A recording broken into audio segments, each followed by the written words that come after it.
Сәлемдіздер, қалдарыңыз қалай? Бүгін мен сіздерге Айдананың қуыршағы 5-ші бөлімін айтып беремін. Арнаға жазылып, лайк басуды ұмытпаңыздар. Ал ендеше бастаймыз. Менің өміріме шабуыл жасаған паразиттен құтқарғандарыңызға рахмет, деді қуыршақ.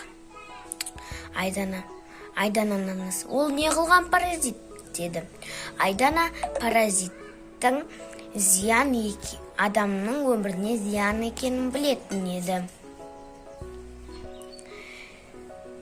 Қуыршақ ары қарай сөзін жалғастыра бастады.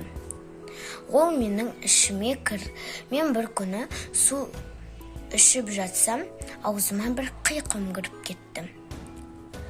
Мен ол қиқымды шығарайын десем, ол паразит екен. Ол менің жұмсақ етімді тістей бастады. Сосын мен оны шыға алмайтындай етіп сілекейімді бөліп, майлап тастадым. Айдана қуыршағының сөзіне аузын ашып тыңдап отырды. Анасы, «Ей, аузыңды неғып соншама ашасың? Айттым ғой, бұл бізге бақыт әкелмейді», деп Айдананың ойын бөліп жіберді анасы.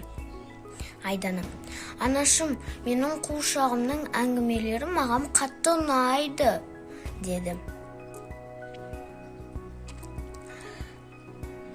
Анасы, «Болды, жатыңдар, жарықты өшіремін», деп жарықты өшіріп анасы бөлмеден шығып кетті. Сосын қуыршақ Айданаға, «Айдана», деді.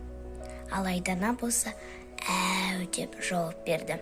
Егер де оның жалғасын көргілеріңіз келсе, 6-шы бөлімін күтіңіздер. Сау болыңыздар.